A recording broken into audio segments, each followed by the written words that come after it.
Shalom saudara terkasih di dalam Tuhan Yesus. Mari kita siapkan hati untuk menerima kebenaran firman Tuhan.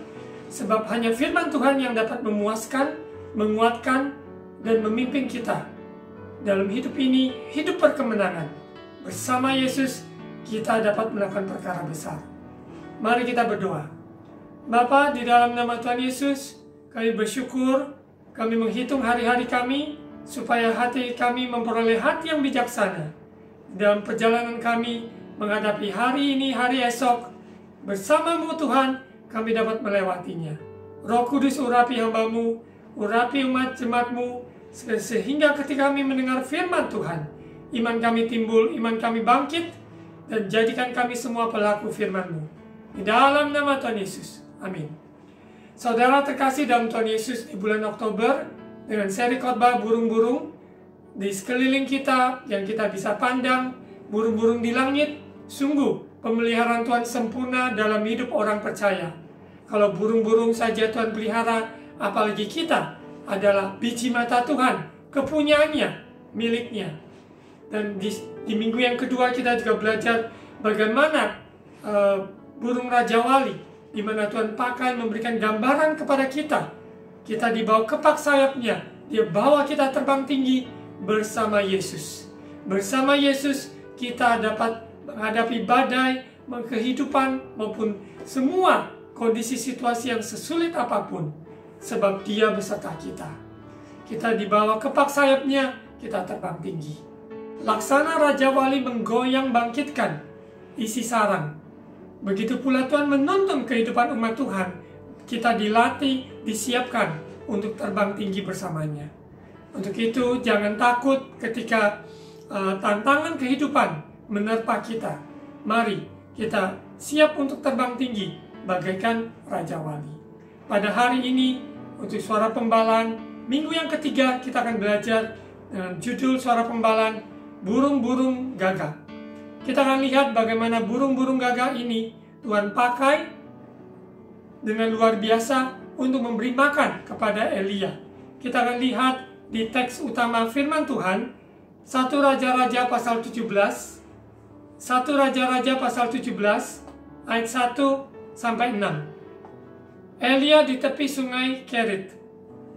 Lalu berkatalah Elia, orang Tisbe, dari Tisbe Gilead kepada Ahab, demi Tuhan yang hidup, Allah Israel yang kulayani, sesungguhnya tidak akan ada embun atau hujan pada tahun-tahun ini kecuali kalau kukatakan. Ayat 2, kemudian datanglah firman Tuhan kepadanya. Pergilah dari sini, berjalanlah ke timur, dan bersembunyilah di tepi sungai Kerit, di sebelah timur sungai Yordan. Ayat 4, engkau dapat minum dari sungai itu, dan burung-burung gagak telah kuperintahkan untuk memberi makan engkau di sana. Ayat 5, lalu ia pergi dan ia melakukan seperti firman Tuhan. Ia pergi dan diam di tepi sungai Kerit di sebelah timur sungai Yordan. Ayat 6, pada waktu pagi dan petang, burung-burung gagak membawa roti dan daging kepadanya, dan ia minum dari sungai itu. Luar biasa, di mana burung-burung gagak Tuhan pakai dengan luar biasa untuk menyediakan, membawa makanan, yaitu roti dan daging kepada hambanya. Kita akan lihat ayat per ayat. Ayat 1, lalu berkatalah Elia orang Tisbe dari Tisbe Gilead kepada Ahab. Elia dipanggil sebagai seorang nabi untuk membawa umat Tuhan kembali kepada jalannya Tuhan. Dalam pemerintahan Ahab, yaitu Raja Israel yang jahat, yang tidak takut akan Tuhan, yang menyembah berhala Baal, penyembahan-penyembahan yang dilakukan yaitu di Samaria karena pernikahannya dengan Izebel. Dan kita melihat bagaimana Raja Ahab ini tidak dengar akan arahan Tuhan, dan apa yang terjadi yaitu kekeringan yang luar biasa terjadi selama 3,5 tahun. Lewat Nabi Elia yang Tuhan perintahkan untuk membawa umat Tuhan, menegur, menasihati mereka supaya mereka kembali di dalam jalannya Tuhan. Namun Raja Ahab tidak mengindahkan nasihat teguran dari hambanya Tuhan, yaitu Nabi Elia. Kita lihat di mana Elia berkata kepada Ahab, "Demi Tuhan yang hidup, Allah Israel yang kulayani, sesungguhnya tidak akan ada embun atau hujan pada tahun-tahun ini kecuali kalau ku katakan." Di mana kekeringan terjadi yang luar biasa di atas bangsa Israel. Raja Ahab tidak berbalik kepada jalannya Tuhan, tapi dia keraskan hati, dia menyembah berhala, dan apa yang dilakukan sungguh-sungguh sangat keji di mata Tuhan. Ayat 2, kemudian datanglah firman Tuhan kepadanya, "Pergilah dari sini, berjalanlah ke timur, bersembunyilah di tepi sungai Kerit, di sebelah timur sungai Yordan." Raja Ahab mengejar Elia, musuh dari Elia. Raja Ahab merasa terusik dengan kehadiran Elia, nabinya Tuhan. Elia sebagai nabi yang diutus Tuhan, Tuhan berikan dia keberanian untuk menyampaikan apa yang sesungguhnya Tuhan firmankan, supaya umat Tuhan berbalik kepada jalannya Tuhan. Tuhan berfirman kepada Elia untuk bersembunyi di tepi sungai Kerit dengan maksud Tuhan. Kita akan lihat bagaimana Tuhan sanggup memelihara Elia dalam kondisi situasi apa yang dia jalankan, yaitu kehendak Tuhan, dan Tuhan sanggup memeliharanya. Setiap kita yang percaya pada Tuhan, yang melakukan kebenaran firman Tuhan, kita disebut juga adalah hamba-hambanya Tuhan. Kita mau melakukan, mengikuti perintah-perintahnya, kita sesungguhnya adalah hamba Tuhan. Bukan posisi, bukan jabatan kita, tetapi hati yang mentaati, hati yang mengikuti jalannya Tuhan. Kita adalah hamba-hamba Tuhan. Seorang hamba Tuhan pasti Tuhan pelihara, karena Tuhan yang menuntun hamba-hambanya. Dia memelihara setiap keperluannya. Untuk itu kita sebagai anak-anak Tuhan, sebagai hamba-hambanya Tuhan, kita melakukan apa yang Tuhan perintahkan. Kita tidak akan pernah kekurangan. Selalu ada pertolongan, selalu ada jalan Tuhan untuk menyediakan, untuk memelihara umatnya, memelihara hamba-hambanya. Kita lihat di ayat 4, "Engkau dapat minum dari sungai itu," kata firman Tuhan, "dan burung-burung gagak telah kuperintahkan untuk memberi makan engkau di sana."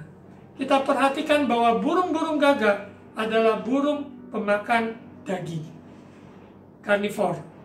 Pemakan daging, tentunya burung gagak sendiri ketika ada daging yang bisa dia makan, dia akan memakan.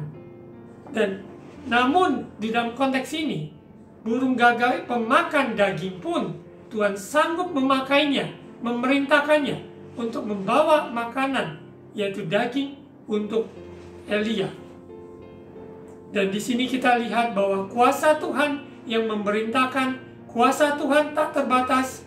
Dia yang berdaulat atas seluruh ciptaannya, binatang-binatang yang ada, burung-burung di udara, ikan, bahkan ikan yang besar yang menelan Yunus. Di dalam kisah di Yunus, kita lihat luar biasa. Tuhan memakai ayam berkokok untuk menegur bahwa Petrus sudah menyangkal Yesus 3 kali. Dan Tuhan juga menyatakan lewat burung gagak bahwa Tuhan sanggup memelihara hamba-hambanya. Kita lihat karakteristik dari burung gagak, di mana burung gagak adalah burung yang berwarna hitam, dan dia juga termasuk pemakan daging dan suka menyendiri. Namun dengan kondisi karakteristik yang ada, Tuhan memakai burung gagak untuk membawa makanan untuk hambanya, yaitu Elia. Dan Tuhan sanggup dengan caranya untuk menolong saudara dalam masa-masa yang kering, saat-saat seperti sekarang ini. Dalam kesusahan yang besar, namun Tuhan kita jauh lebih besar dari permasalahan yang kita hadapi. Baik hal ekonomi, hal kesehatan, dalam konflik keluarga, hubungan, pekerjaan, tidak ada yang dapat menutup pintu ketika Tuhan membuka pintu. Tuhan yang menutup tidak seorang pun bisa membukanya. Karena Dia yang memegang kendali, Dia memiliki kunci, Dia adalah sumber dari pertolongan kita, Dia adalah sumber dari pengharapan kita, sumber pertolongan kita tepat pada waktunya. Burung gagak yang Tuhan perintahkan untuk membawa makanan, yaitu roti dan daging, kepada Elia. Orang-orang yang melakukan kehendak Tuhan tidak usah takut bahwa Tuhan pelihara. Tuhan yang sanggup mengirimkan, mengetahui alamat kita dalam masa pandemi yang sulit seperti sekarang ini. Namun Tuhan selalu tidak pernah meninggalkan kita, membiarkan kita berjalan sendiri. Sesuai dengan firman Tuhan yang diucapkan. Kita lihat di Filipi pasal 4 ayat 19. Allahku akan memenuhi segala keperluanmu menurut kekayaan dan kemuliaannya dalam Kristus Yesus. Dimuliakanlah Allah dan Bapa kita selama-lamanya. Amin. Rasul Paulus, hamba yang diurapi, dia mengalami pemeliharaan Tuhan yang sempurna. Dia juga menyampaikan kepada jemaat di Filipi bahwa Tuhan sanggup memenuhi segala keperluan mereka menurut kekayaan dan kemuliaannya dalam Kristus Yesus. Kita dipelihara, dicukupi bukan berdasarkan dengan apa yang ada di dunia ini, tapi kita dipelihara, dicukupi, disediakan Tuhan menurut kekayaan dan kemuliaannya dalam Kristus Yesus. Kita sadari semua yang tersedia di surga, semua apa yang ada di bumi milik Yesus Kristus. Dia mempunyai kendali, di mana kalau hidup kita di dalam tangan Bapa, bahwa Dia sanggup memelihara burung-burung di udara. Begitu pula Dia sanggup memelihara saudara dan saya. Saya sebagai hamba Tuhan, sebagai anak Tuhan, selama masa pandemi tidak pernah kekurangan. Padahal kondisi yang begitu sulit, dalam kekeringan, namun Tuhan sanggup mengirimkan burung gagak untuk menolong, untuk membawa makanan dalam segala keperluan yang diperlukan. Karena Dia adalah Bapa yang pelihara. Dia adalah Tuhan yang memenuhi segala keperluan kita semua menurut kekayaan dan kemuliaannya dalam Kristus Yesus. Biarlah semua kehidupan kita yang mengalami pemeliharaan Tuhan, nama Tuhan dimuliakan. Kita yakin dan percaya bahwa sekalipun burung gagak adalah burung pemakan daging, namun dia sendiri dapat Tuhan pakai untuk membawa daging kepada Elia.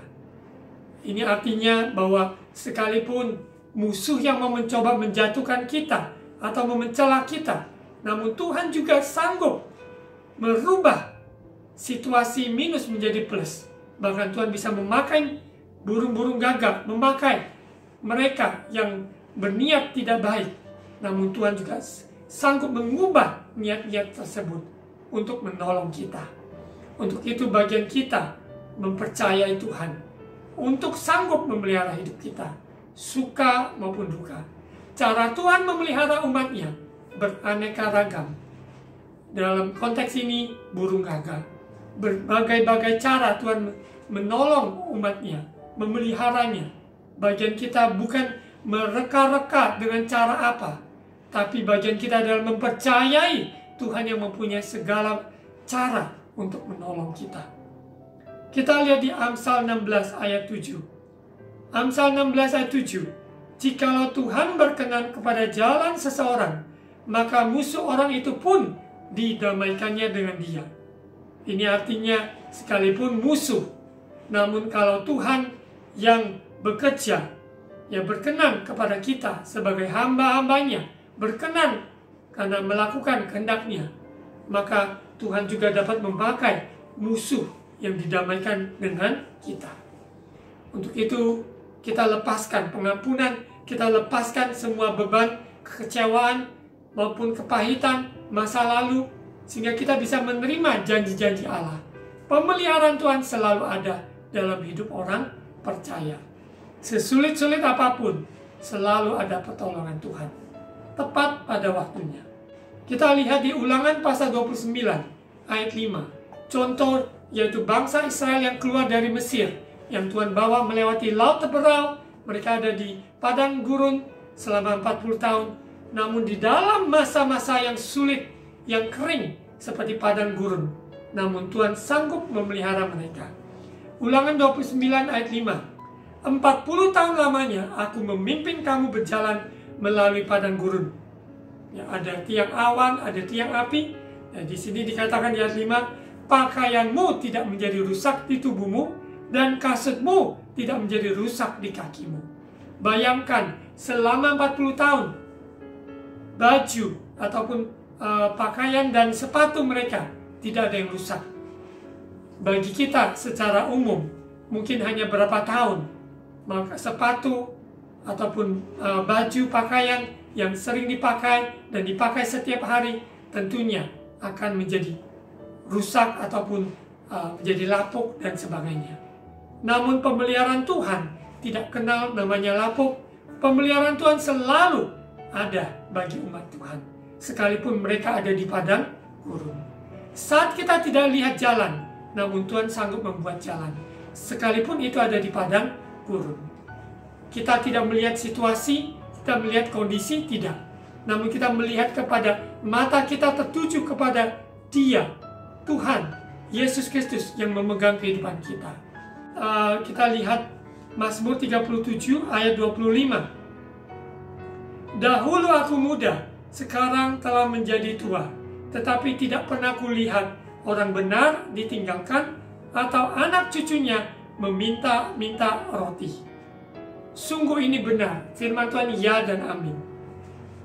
Kesulitan yang kita hadapi, kalau kita ingat pengorbanan Yesus di atas kayu salib, karyanya sudah selesai, sempurna. Masakan Dia tidak menolong kita dalam hal perkara-perkara jasmani yang kita perlukan? Tuhan selalu memelihara umat-Nya. Kita lihat bahwa jangan kita khawatir apa yang kita makan, apa yang kita minum, apa yang kita pakai, sebab Bapa memelihara kita. Raja Daud, ya, dia melihat dalam proses kehidupannya, sesulit-sulitnya dia dikejar musuh, dan perjalanannya dari seorang gembala, ya, gembala domba, kambing domba dari ayahnya, sampai dia menjadi seorang raja.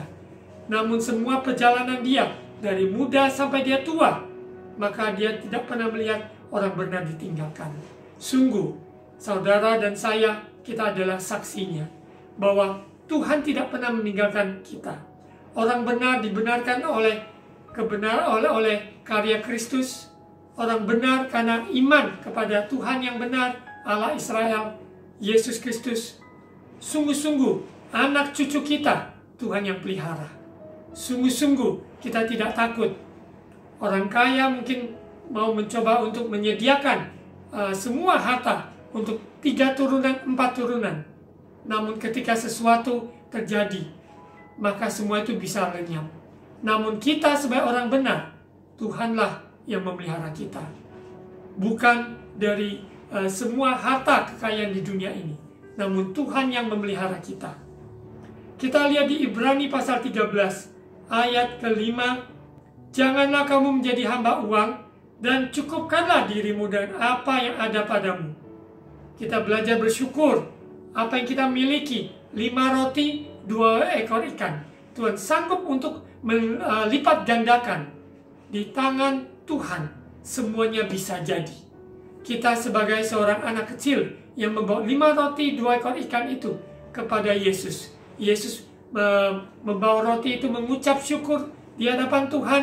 Dan Tuhan sendiri ketika dipecah-pecahkan roti tersebut, maka dapat mencukupi 5.000 orang makan, laki-laki, ada perempuan dan anak-anak, bahkan sisa 12 bakul. Kalau bukan Tuhan yang melakukan mukjizat itu, siapa yang dapat melakukannya? Untuk itu, kita alami mukjizat demi mukjizat. Tuhan tolong kita di masa lalu. Percaya Tuhan tolong kita hari ini. Percaya Tuhan menolong kita hari ke depan.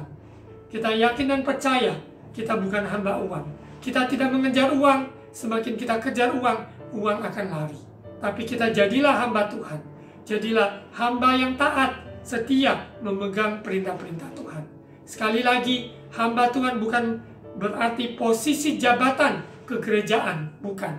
Tapi hamba Tuhan adalah orang-orang yang melakukan perintah-perintah Tuhan. Disebut hamba-hamba Tuhan. Kita tidak ada yang kita inginkan. Kita ingin menghambakan diri, mengikuti kehendaknya. Kita melakukan, mengikut Yesus adalah kesukaan kita, keputusan kita untuk sungguh-sungguh melakukan perintah-perintahnya. Di firman Tuhan di Ibrani 13:5b, saya baca sekali lagi, karena Allah telah berfirman, aku sekali-kali tidak akan membiarkan engkau, dan aku sekali-kali tidak akan meninggalkan engkau. Kita juga dalam kondisi sehat pun, itu pemeliharaan Tuhan. Berkat tidak selalu bicara tentang uang. Berkat tidak selalu bicara tentang hal-hal materi. Tapi berkat Tuhan, kesehatan, damai sejahtera, kekuatan yang Tuhan sanggup untuk menyediakan bagi kita. Penghiburan, sukacita, damai sejahtera, itu tak ternilai harganya. Tidak bisa kita beli, tidak bisa kita merekayasa, tapi semua itu adalah anugerah pemberian dari Tuhan. Jauh lebih berharga daripada emas perak. Untuk itu saudara terkasih, apa yang saudara gumulkan hari-hari ini? Untuk kebutuhan keluarga, untuk masa depan, untuk pergumulan apapun, Yesus terlebih besar dari semuanya.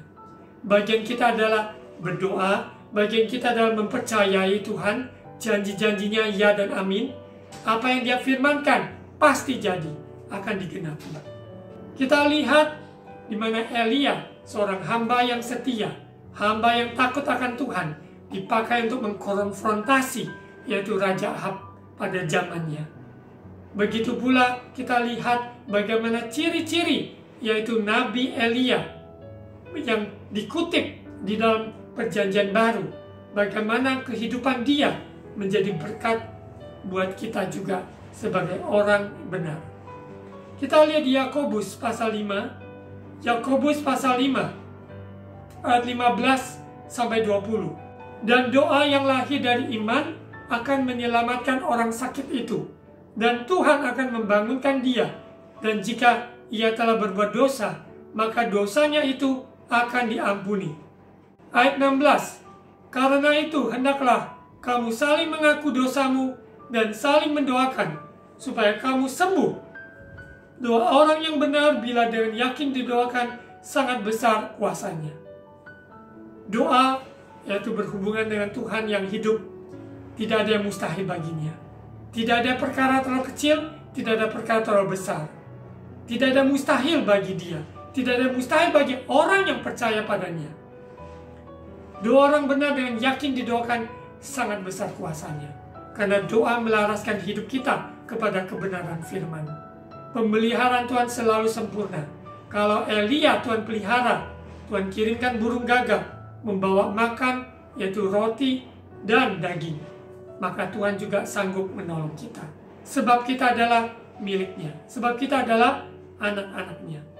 Ayat 17, contoh yaitu Elia. Elia adalah manusia biasa sama seperti kita. Dan ia telah bersungguh-sungguh berdoa supaya hujan jangan turun. Dan masa kekeringan ya. Dan hujan pun tidak turun di bumi selama 3 tahun dan 6 bulan. Doa yang kita panjatkan sungguh-sungguh percaya Tuhan yang mengadakan mukjizat, mengadakan tanda-tanda heran dan ajaib.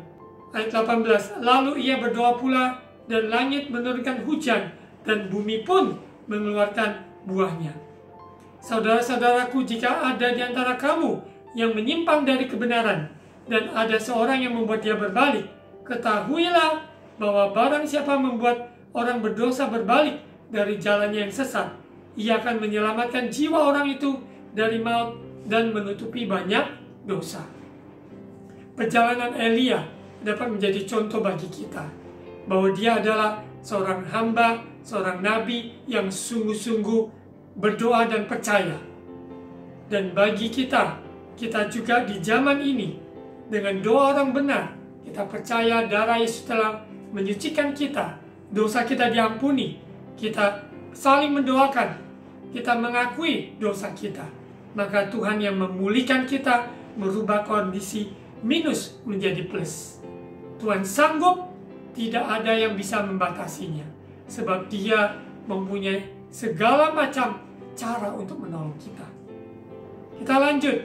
Yesaya 55 ayat 8. Sebab rancanganku bukanlah rancanganmu, dan jalanmu bukanlah jalanku.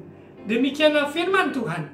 Sepertinya tingginya langit dari bumi, demikianlah tingginya jalanku dari jalanmu, dan rancanganku dari rancanganmu.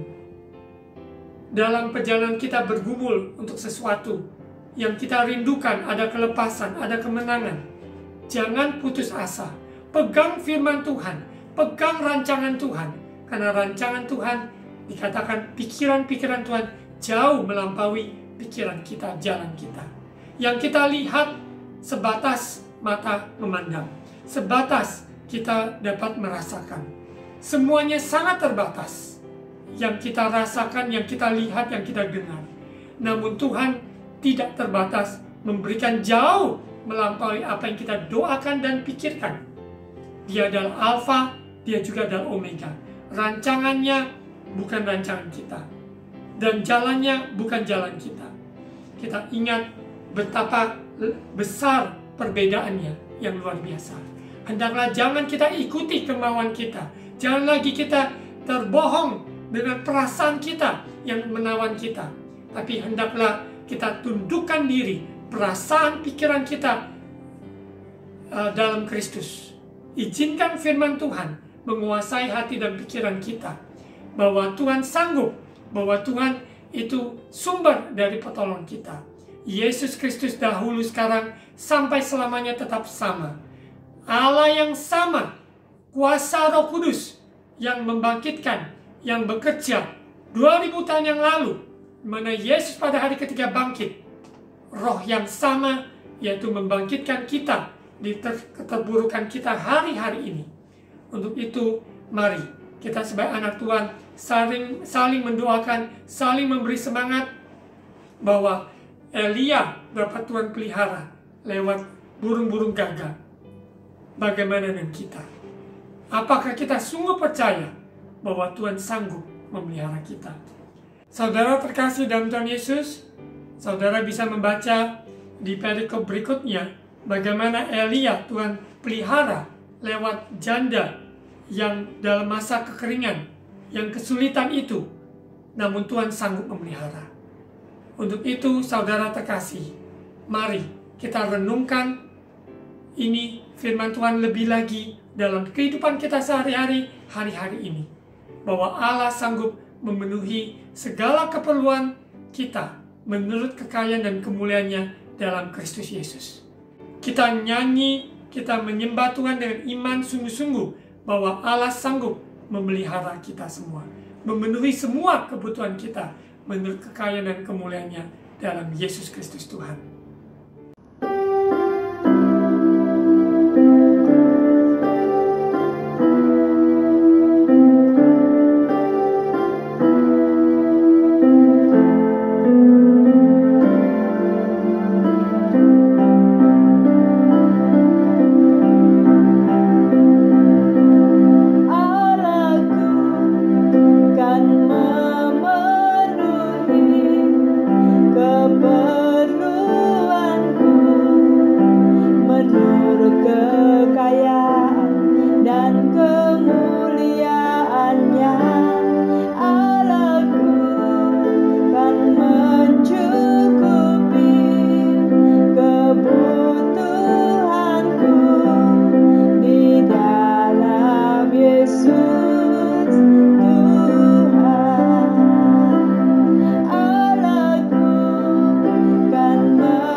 bagi Dia.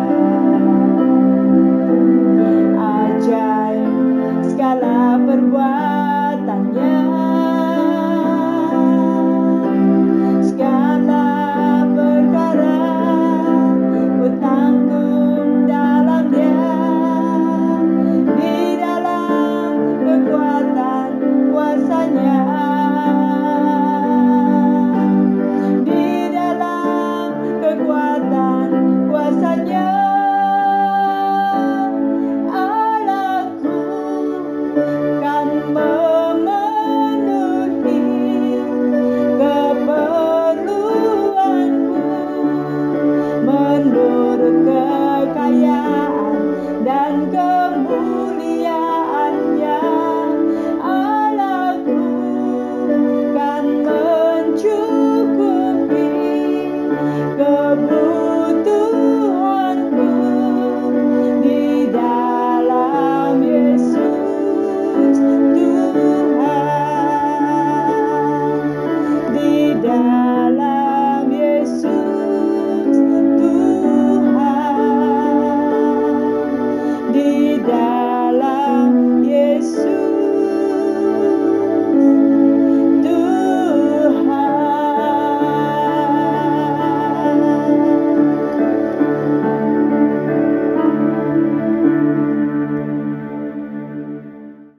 Saudara terkasih, mari kita berdoa. Bapa, terima kasih atas kebenaran firman Tuhan. Kami yakin percaya Allahku sanggup memenuhi segala keperluan kami, yaitu anak-anak-Mu, hamba-hamba-Mu, menurut kekayaan dan kemuliaan-Mu dalam Kristus Yesus.